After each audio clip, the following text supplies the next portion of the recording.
Eric Dickerson is still with us. Eric, you know this team very well. So how much faith do you have that Goff will be the Rams franchise quarterback? I felt like this is one of the first times, and he's a young quarterback. He played a few games last year, that he had a chance to throw the football, had a chance to really step up in the pocket, not have to rush the ball out. And when you got a real offensive coordinator, offensive-minded football coach, you have a chance. And I kept saying this over and over.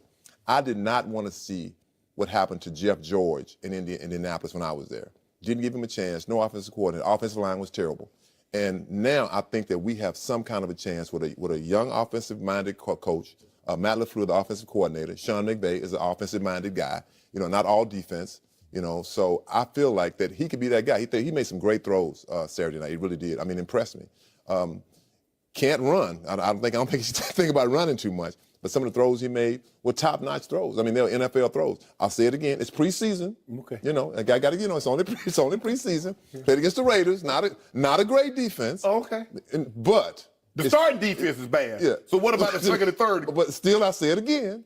You know, it's NFL. Okay. It's NFL. And he did look good. Come on, he did look good. He looked like he could possibly. That's why we picked him number one. I said, and the thing about it, he is accurate. He's an accurate quarterback. So I know you don't like it. I can tell you. You know, I can tell you. I can tell the buildup is coming. Edie, you got to be the limbo champ. Because this bar's so low, and how you managed to get up under that bar that low. Skip, we're talking about a guy that was the first overall pick. And let me tell you how they got him. They swapped with Tennessee. And they gave up a 1, 2 2s, and 2 3s. Like my grandma would say, boy, we eating ketchup with a knit needle. That's how poor they're going to be for the next couple of years. And we up here talking about he went 16-20 in the preseason against the Raiders, whose starting defense is suspect. So what about the backups to the backups? How they going to look? We're not talking about the game, Skip. We're not talking about a regular season game. We're talking about preseason. Practice.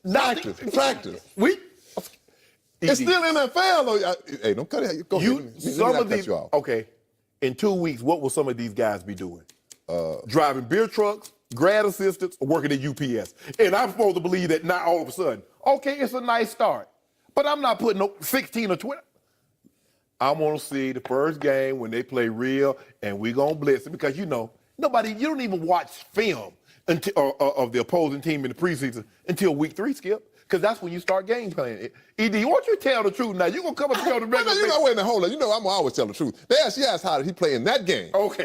You go. I mean, I didn't say, it's going to be ready for like that the whole season. But he looked good in that football game. You got to give him credit. So, Shannon Sharp. Yes. Are you ready to proclaim Jared Goff a bust? I'm going to give him another year. I give him a year. Because I agree with ED. Jeff Fisher hadn't had the greatest history with quarterbacks. The way he beat down Vince Young. Now, Steve McNair did win an MVP, did take him to the Super Bowl under Jeff Fisher. But Jeff in quarterbacks, that mindset is kind of like Buddy, rest his soul, Buddy Ryan in quarterbacks. He's a defensive-minded coach. He caters to that side of the football. He wants to run it. Let's play great defense behind it. When you trade up in the draft and take a quarterback number 1, Skip, the last thing you ought to be thinking about doing is handing the ball off. Because you moved up to get him for a reason, not to hand the ball off, to throw it. So let him throw the ball. To your point, I'm going to blame all of last year that Jared Goff had on Jeff Fisher. You had your issues occasionally with Jeff, and I'm not. Oh, some. I am a fan of Jeff's as a defensive football coach because he could coach him some defense. And when he had Steve McNair, has there ever been a guttier, grittier quarterback? No. Like a linebacker playing quarterback. Did anyone take more punishment at quarterback than Steve McNair did? No. Oh my God. Brett Favre. Maybe. Well, Steve having to have ribs removed and ankle surgery and shoulder surgery and wrist surgery. Because he did it the hard way. Yeah. Whew. Jeff Fisher, especially when he's not bought into the quarterback originally, and from all I read, I'm not close to the team, maybe you heard, but I don't think Jeff was bought into all that they had to give to get Jared Goff.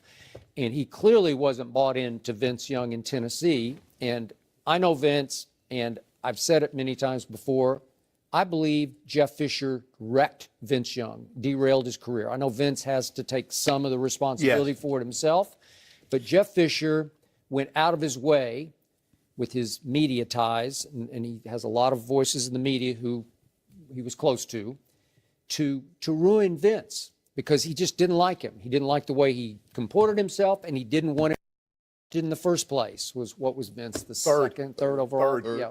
That was Mr. Adams' pick. And all Vince did his first year, he was the offensive rookie of the year. And if you look at his one-loss record, it was pretty great given the fact that he was playing against his own head coach half the time. Mm-hmm.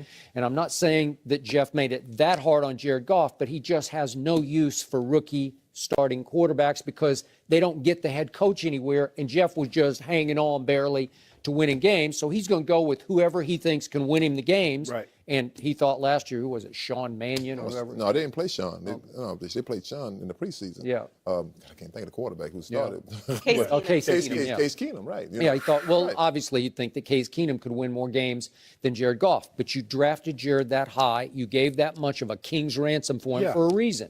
And I didn't think he was great at Cal, but I thought he was pretty good, and I didn't have a huge problem with them paying that ransom for him because you needed a quarterback. And I think he will flourish under a guy in Sean McVay who did, I thought he worked some wonders with Kirk Cousins. Kirk Cousins, right. Yeah, I mean, he did. Would you think that Kirk Cousins would be Nope. making $20 million a year? Yeah, that's the For goal. 2 years, 44 total? No, when you first saw him play, I'm like, no, this guy, it's no way. And I really believe that one day, and like I said, he's not there yet. He's a rookie. This is really his first year. Right. And when you change offensive coordinators, you have one year and one the next year.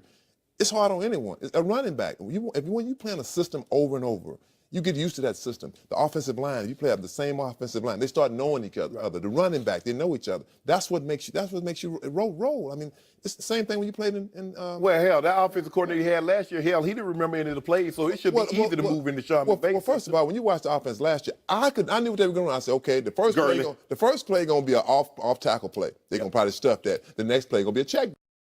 Yeah. The next play going to be out. And sure enough, I'm like, golly, I could be calling these plays. And the next play is going to be punt. Yeah. And they punt them. But they did add Sammy Watkins. They did. Who give them a legitimate number one receiver. Yeah. Because I don't know what they were thinking. Now, Tavon Austin, I hate.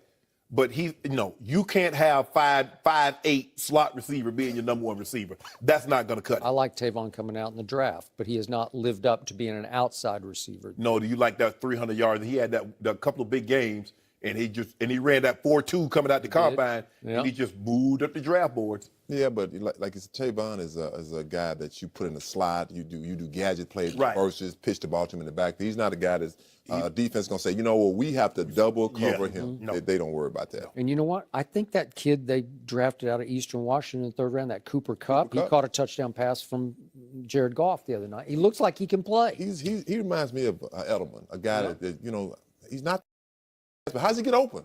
How's he get open? He made a great catch in the dirt. I mean, I'm like, wow. I mean, this is a big time catch. That's what you have to do to make a football team. Yeah. And make your quarterback look good. So, like I said, I know you're not sold on our quarterback yet. Yeah, I had to make Jared look good. I had to make him look good, Skip. I'm coming in, had to take it off my shoe and everything. Hey, just throw it to get it close. All of a sudden, there are all these little white guys playing receiver. I don't know. Yeah, it's like a new I don't deal. know either. It's a new You see deal. when Wes Welker started and Ricky Prohl? Yep. Eric, thanks for joining us. Thank you.